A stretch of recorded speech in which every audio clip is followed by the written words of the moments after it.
अस्सलाम वालेकुम जी। Welcome back to my channel. कैसे हैं सब? उम्मीद करती हूँ कि आप सब खैरियत से होंगे। मैं भी खैरियत से अल्हम्दुलिल्लाह। अभी आप ये जो शॉप देख रहे हैं ये बूढ़ों की है, लेकिन मैंने इस पे अगर मैं जाऊँ तो लाज़मी चक्कर लगाना होता है अगर मेरे रास्ते में ये हो तो। वो इसलिए क्योंकि इनकी जो लेगिंग्स होती हैं ना, मैं आपको भी दिखाती भी हूँ, वो मुझे बहुत पसंद होती हैं और इनका ये था कि मुझे ये सारे ही कलर बहुत बहुत अच्छे लगे, लेकिन ये 3/4 थे, फुल लेंथ जो लेगिंग होती है वो नहीं थी।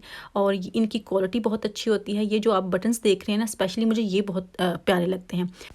अगर ये फुल लेंथ होती तो मैंने कभी भी नहीं छोड़नी थी, इनमें से 1-2 तो मैंने लाज़मी लेके आना था, लेकिन मुझे बहुत अफ़सोस हो रहा था कि मुझे वाइट भी चाहिए थी, ब्लैक भी चाहिए थी, दोनों फुल लेंथ नहीं थी और मुझे इनको मजबूरन छोड़ना पड़ा। मैंने पहले भी इनकी लेगिंग जो है ना वो यूज़ की हुई हैं 2-3, वो बटन्स वाली, और मुझे बेहद अच्छी लगती हैं। थोड़ा डिफरेंट हो जाता है सिंपल लेगिंग से।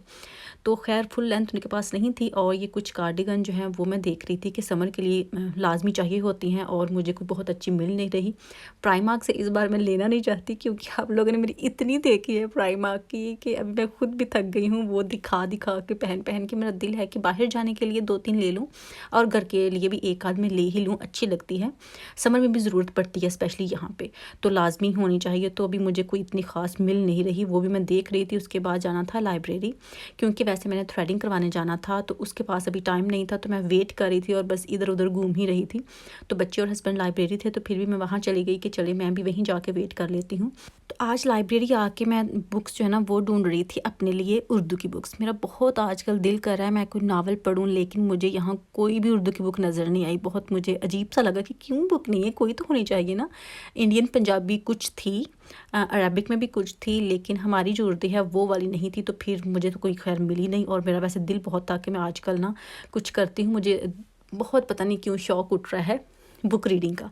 अगर आपको पता है कि ऑनलाइन हम कैसे कुछ कर सकते हैं इस तरह से, अगर हमने नॉवल कुछ पढ़ना हो, कोई बुक रीड करनी हो, तो कोई लिंक, कोई वेबसाइट इस तरह से, प्लीज़ अगर आप में से किसी को पता है तो मुझे ज़रूर गाइड कीजिएगा, क्योंकि आजकल मेरा दिल बड़ा कर रहा है और मैं लाजमी करना चाहती हूँ।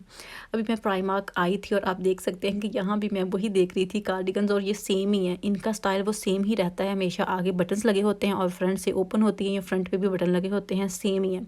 और ये आप जो स्कार्फ देख रहे हैं, मुझे ये बेहद अच्छा लगा। इसका जो कलर कॉम्बिनेशन था वो बहुत अच्छा था, लेकिन मेरे किसी सूट के साथ भी ये मैच नहीं कर रहा था और मैं इसको छोड़ना नहीं चाहती थी और फ़िज़ूल में लेना भी नहीं चाहती थी। अगर किसी के साथ मैच नहीं करता तो लेने का फ़ायदा नहीं है, क्योंकि मैं लूँगी नहीं, तो मैच करना लाज़मी है। और आज मुझे बहुत अच्छा लगा प्राइमार्क पे कि ये जो छोटे-छोटे बैग्स हैं ना, ये भी बेहद अच्छे थे, इनकी क्वालिटी भी काफ़ी अच्छी थी और प्राइस भी रीज़नेबल थी। लेकिन मुझे थोड़े बच्चों वाले लग रहे थे, अपने लिए नहीं मुझे इतने अच्छे लग रहे थे कि मैं लूँ, लेकिन दिखने में मुझे बहुत ही अच्छे लग रहे थे क्योंकि इनकी क्वालिटी काफ़ी अच्छी थी। खैर घर हम आ गए थे और आके घर का कोई बहुत ही बुरा हाल था, काफ़ी दिनों से सफाई करने वाली थी काफ़ी डीपली। तो सबसे पहले मैंने कंजर्वेटरी को ही पकड़ा था कि इसकी सफाई करते हैं, क्योंकि मौसम माशाल्लाह बहुत अच्छा है। सनी जब होता है तो कंजर्वेटरी काफ़ी वार्म हो जाती है और बैठने का बहुत मज़ा आता है यहाँ पे। तो इसलिए मैंने सोचा कि पहले इसको तो मैं सेट करके रखूँ, बैठने के काबिल हो, थोड़ी अच्छी लगे। और ये जो वुड्स यहाँ पड़ी हुई थी, ये विंटर की पड़ी हुई थी और अभी तक हमने उठाई नहीं थी, और इनको भी मैंने सोचा कि उठा के इनका काम भी तमाम करती हूँ, इनको गैरेज में रख के आती हूँ और फिर से यहाँ भी साफ़ इसको अच्छे से कर लेती हूँ।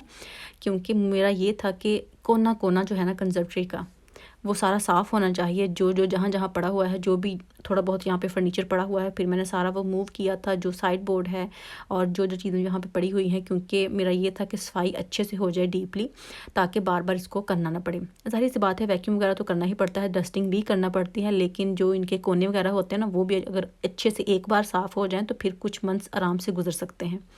अभी ये जो फ्लावर्स थे, इनका मैं देख रही थी कि जो इनमें से निकालने वाले थे वो ख़राब हो गए थे, वो मैंने निकाल दिए थे। लेकिन वो भी रखने वाले नहीं हैं जो कि अभी तक पड़े हुए हैं, लेकिन मेरा दिल नहीं कर रहा था कि उनको फेंकूँ, क्योंकि ये जो वाइट वाले थे ना, ये भी बिल्कुल फ्रेश थे, उनको कुछ भी नहीं हुआ था और मुझे बहुत प्यारे लग रहे थे। मैंने कहा नहीं, अभी मैंने इनके साथ ज़्यादती नहीं करनी, इनको फेंक के ये पड़े रहें तो ज़्यादा अच्छी बात है। लास्ट वीडियो में मुझे एक सिस्टर का कमेंट आया कि आपने अपनी मदर इन लॉ की इफ्तारी घर बुला के क्यों नहीं की, उनको आपने भेजा है। तो इसका मैं आपको बताती हूँ। इसलिए वैसे तो मुझे एक ही सिस्टर ने पूछा था, लेकिन मैंने सोचा कि आप सबके माइंड में भी इस तरह की बात हो कि मैंने उनको घर में बुला के क्यों नहीं किया, उनको भेज दिया है घर पे। तो इसका मैं आपको बताती हूँ कि जब मैं यहाँ पे नहीं आई थी, या जब आई थी और फुप्पो लोगों के साथ ही रहती थी, मतलब एक ही घर में हम रहते थे, तब भी 2 घर थे, एक फुप्पो का और एक आंटी का। और इस तरह से वो करते थे कि छोटी ईद एक के घर हो जाती थी, बड़ी ईद एक ही घर हो जाती थी। मतलब एक ही बंदे पे बोझ नहीं डालते थे कि हर एक का होता है कि नहीं एक बंदे से सारा काम होता है, और यहाँ पे आपको पता है कि कितनी बिजी लाइफ है, हर बंदा जॉब कर रहा होता है, तो फिर इस तरह से मुश्किल हो जाता है एक ही बंदे पे बर्डन डालना। तो वो ऑलरेडी ऐसा ही था कि छोटी बड़ी ईद जो है वो एक के घर और बड़ी ईद एक के घर होती थी, और फिर जब ये हमने घर ले लिया तो इसका ये हुआ कि एक के घर इफ्तारी होने लगी, एक के घर छोटी ईद और एक के घर बड़ी ईद। तो ये एक हमारा ना काफ़ी टाइम से ही, शुरू से ही यही चल रहा है कि जब से यहाँ आए हैं 2 घर हुए तो फिर हमने ऐसे डिवाइड कर लिया, और 3 हुए तो फिर इफ्तारी, छोटी ईद और बड़ी ईद, इस तरह से जो दावत है, पार्टी है, वो होने लगी। तो बाकी जो बर्थडे वगैरह की होती है वो अलग होती है, लेकिन अगर मैं ईद की और इफ्तारी की बात करूँ तो वो इस तरह से हमारे घर में होने लगी। तो अभी कुछ दिन पहले फूफो ने इफ्तारी करवाई थी हमारी, और हम दोनों फैमिलीज जो है ना वहीं इकट्ठे हुए थे। आपको पता इसलिए भी नहीं लगा क्योंकि मैंने उसकी वीडियो नहीं बनाई थी, लेकिन इंस्टाग्राम पे मैंने स्टोरी ज़रूर लगाई थी जब फूफो के यहाँ इफ्तारी पे गए थे तब।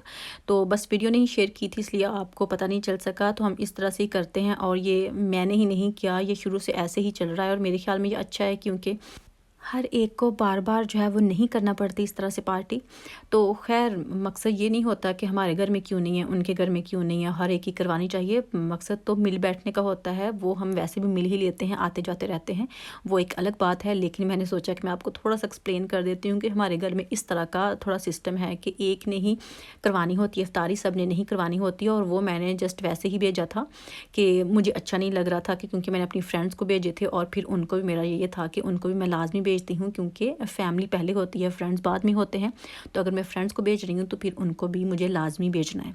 और जनाब यही वजह थी कि हमारे घर में इफ्तारी नहीं हुई, सिर्फ उन्हीं के घर में हुई थी। और अभी जो ईद है वो भी डिसाइड हो चुका है कि वो किसके घर में होगी, और उसके बाद जो बड़ी ईद है उसकी बारी आ जाएगी। तो बस इस तरह से हम डिवाइड करते हैं। तो अभी अगर आपने मेरी वीडियो को लाइक नहीं किया तो जल्दी से वीडियो को लाइक कर लें, और जो बाकी की थोड़ी सी वीडियो रह गई है उसको आप बाद में एंजॉय कीजिएगा, देखिएगा। और ये मैं कर रही हूँ कंजर्वेटरी की सफाई। और ये जो सोफ़ा है ना, इतनी जल्दी ये फुल होता है ना बच्चों की चीज़ों से, स्पेशली जो राइस क्रिस्पी होते हैं वो इसमें मायमा डाल देती है। कुछ दाल जब खा रही होती है तो छोटे बच्चे एहतियात तो करते नहीं हैं, एक चीज़ उनके मुँह में होती है और दूसरी नीचे गिर जाती है। तो सेम ऐसा ही यहाँ पर होता है, और ये इस तरह का है कि इसकी जो साइड्स हैं वो भी निकल आती हैं, और जो बैक है वो भी सेपरेट हो जाती है।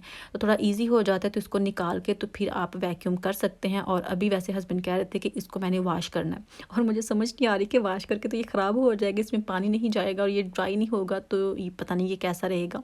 लेकिन वो ज़िद है कि इसको वॉश करना ही करना है, और मैं अभी बहुत सख्ती से रोक रही हूँ कि प्लीज़ ना वॉश करें, ऐसा नहीं करिए, अगर ख़राब हो गया तो फिर हमें और लेना पड़ेगा। तो अगर आप सोफ़ा वगैरह वॉश करते हैं, ये सोफ़ा तो नहीं है खैर, जैसा भी ये सोफ़ा है, आप मुझे बताइएगा कि अगर आपने कभी वॉश किया है तो क्या कर सकते हैं, ख़राब तो नहीं होगा। क्योंकि जितनी हस्बैंड ज़िद कर रहे हैं इसको वॉश करने की, मैंने बस रोक के रखा हुआ है कि ये ख़राब हो जाएगा।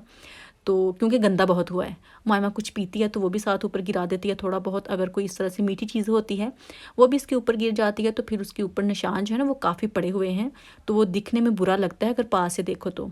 दूर से तो आपको अच्छा भला लग रहा है, लेकिन अगर पास से देखें तो इसकी काफ़ी बुरी हालत हुई पड़ी है। अच्छा, जब भी मैं वैक्यूम करती हूँ ना तो मुझे एक सिस्टर का कमेंट याद आ जाता है हमेशा ही, लेकिन मैं वीडियो में बताना भूल जाती हूँ कि वो मुझसे उन्होंने पूछा कि आपका जो रुग है वो मूव नहीं होता क्या। तो यार बहुत मूव होता है, और मुझे समझ नहीं आती कि ये कौन लोग हैं जो मूव करके चले जाते हैं। वो एक जगह पे पड़ा होता है, लेकिन अभी इस जगह पे पड़ा होगा और थोड़ी देर में वो अपनी जगह से मूव हो जाता है, और सारा टाइम उसको सीधा ही करती रहती हूँ। हमेशा हर रुग के साथ ऐसा ही होता है। ये वाला है इसके साथ भी, और जो लाउंज वाला है वो वैसे कम होता है क्योंकि उसका जो टेबल है ना ऊपर वाला वो काफ़ी हैवी है, तो वो उसको मूव नहीं होने देता।